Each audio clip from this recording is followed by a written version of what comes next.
And so my name is written because they have such a piece of timber that claps up, you know, so I couldn't fall out. There was written the name. They asked me the name. I said Wolf. Just the name Wolf. So, and about 6 o'clock in the evening, they give us dinner, but after dinner came in about 4 people, the doctors, the mine doctor. And that young doctor who was in the morning there, he shows on me, he said to the chief doctor, most probably, that man speaks German.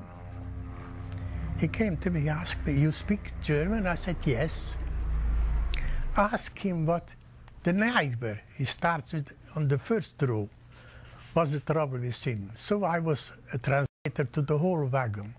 I was in between, but the last one, he came to me and asked me, what is with you? I said to him, I show him, because my right hand was good, how I'm injured. I'm in a cast plaster. Where from are you? I said, I'm from Carpathia. He asked me, Ushorod? I said, 130 miles, a little bit further to the east. So I'm Hungarian, yes. What is my profession back home? I said, I'm a druggist. I was working. I didn't say I have a druggery. I'm a druggist. This is my profession. Have you been on a holiday? I said, no, we didn't get. How long have you been on the front? So I said to him, 18 months. 18 months I've been on the front. No, 20 months. 20 months I've been on front. So he gave a lot of questions. And I can't remember exactly what was the question, but a lot of questions. He uncovered me, he looked at me and said to me, what is your weight in civil life? I said about 65 kilo. He said, so you are approximately the half now. I was skinny then, already 2 weeks in hospitals. So, and I asked him how long he will come with us. He said, just up to Vienna, no further, because that is going just to Vienna. So I couldn't order him to do something.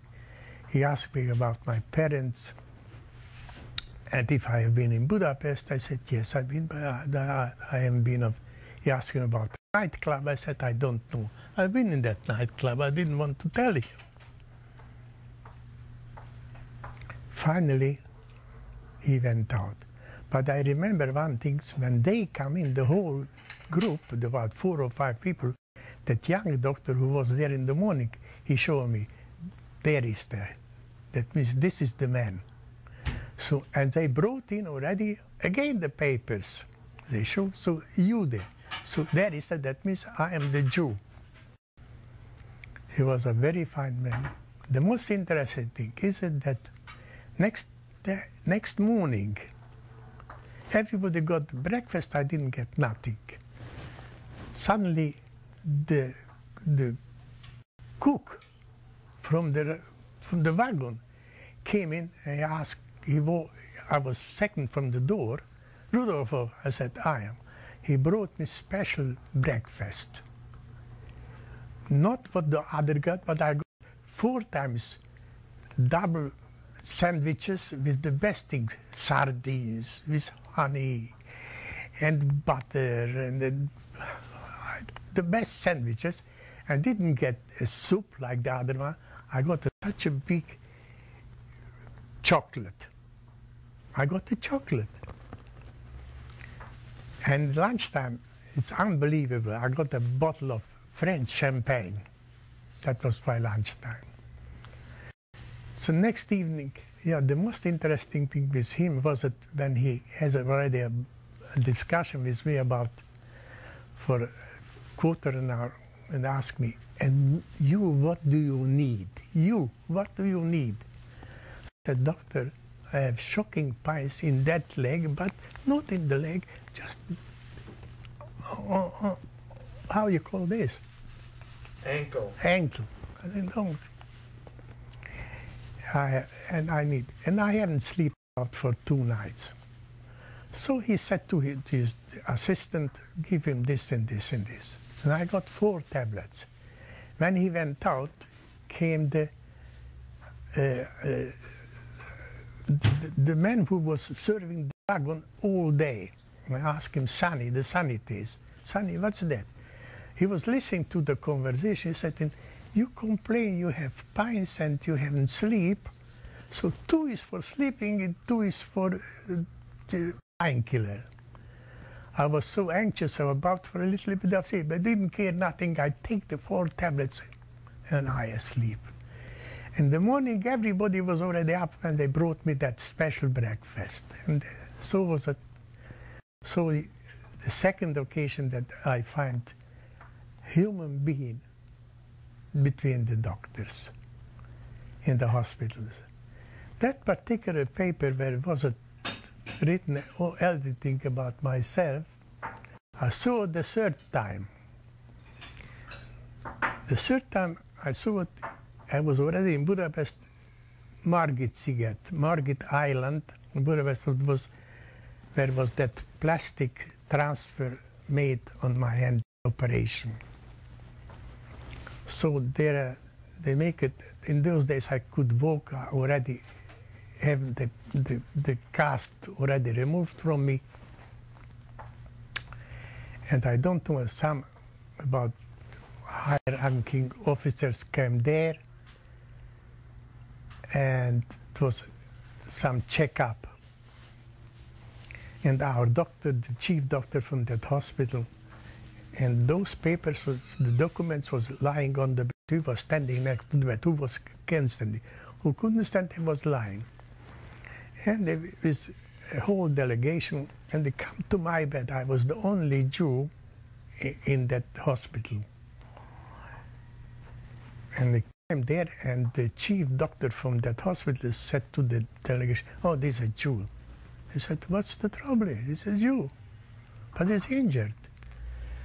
The other man asked, a high-ranking officer, he came to me a little bit closer, he said to me, "How long have you been on the front?" I said, "In 20 months. You have been injured?" "Yes." "And how long have you been in hospital?" I said, "I'm already about 3/4 of a year in different hospitals." And I explained him in different hospitals. So that day, I saw those documents about myself the 3rd time. In 1943, the Prime Minister of Hungary at that time was Miklos Kalay. Now, he had adopted a series of political measures which extremely irritated the German government. One of the things he'd done was recognize the Badoglio government of Italy, which is a non-fascist government taken over after the fall of Mussolini. He had also allowed some relaxation of the censorship which was occurring in the press at that time in Hungary. So some of the politicians and papers had written some anti-war articles and speeches. They were allowed to bring these things to the public. He had also asked Hitler to pull out his Hungarian troops and to allow them to be stationed in the Carpathian mountain region to supposedly defend the borders. And he had not done anything to solve the Jewish problem. He had successfully resisted Hitler's demands that the Jews be deported from Hungary. He would not allow the physical deportation of Jewish people.